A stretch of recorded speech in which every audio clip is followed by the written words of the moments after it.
Well, we've known for quite a while that the COVID pandemic has had a lasting impact on kids and their academic performance. But there are now new details on the effect of pandemic lockdowns on the youngest of children falling behind.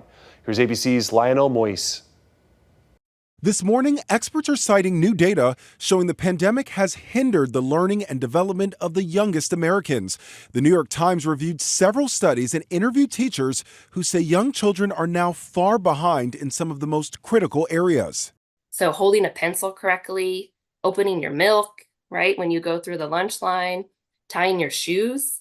Those used to be expectations for kindergarten that teachers you didn't have to help with, and they're doing a lot more of that. Many are entering school lagging in the basics, like being able to identify shapes and letters or being potty trained. And another concern, social skills, with pandemic-era babies now often struggling to solve problems with peers, communicate needs, or manage emotions. COVID lockdowns meant kids spent more time on screens and lost critical play and imagination time, which is how they learn.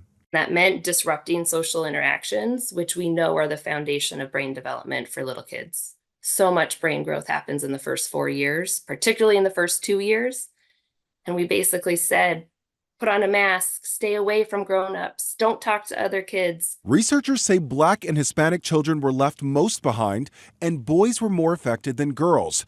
The good news, young children are resilient. So can you talk to me about the positives of realizing that there's an issue now and knowing that there are ways to intervene, and what are some of those interventions that can be done?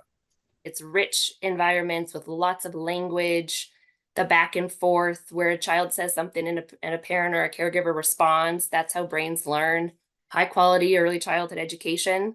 Dr. Peterson also noted early intervention and working with teachers and your pediatrician on an individualized plan for your child can help them get on track. Lionel Moise, ABC News, New York.